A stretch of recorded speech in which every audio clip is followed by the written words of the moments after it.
Genuinely surprised at the number both supporting the strike and also that the government gets as much of a kicking as the unions do in who's to blame. Yeah, I mean, you look across all of the polls recently, it's a pretty consistent story. We've got higher levels of support for the strike action than we might expect. But as that infographic there showed, there's massive differences by political support. Conservatives are much less likely to support the strikes. Only a small minority, about 20% do. Labour voters, the vast majority, as you might imagine, support the strikes, about 75 to 80%. So we've got these really big differences that we have to keep in mind. But as you say, when it comes to who voters blame for the strikes, and also, by the way, Alistair, who they blame for inflation and the cost of living crisis, it is the government that is getting more of a kicking than global forces, trade unions, workers, and whatever else. So this is a real problem for Rishi Sunak.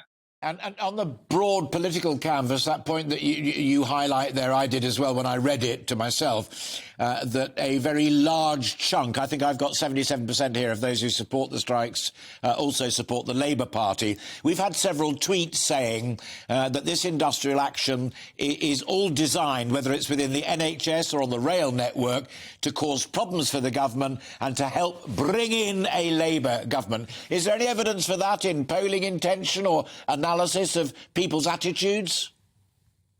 Well, the one thing that we can say is that all of this chaos, all of this disruption is providing a very awkward backdrop for the government, and I suspect helps to explain why in our poll this week we also have the Labour Party still more than 20 points ahead of the Conservatives in the polls. One thing to keep your eye on as well, Alistair, with that in mind, is that the Reform Party is now still hovering at between 7 and 9% in the polls. That's another problem for Rishi Sunak, by the way. And the Labour Party's lead is really there, actually, despite the Labour Party not really doing all that much at all. As the old saying goes, opposition parties don't win elections, governments tend to lose them. And it is this accumulation, this sense of crisis, the small boats in the channel, the strikes, the NHS in freefall.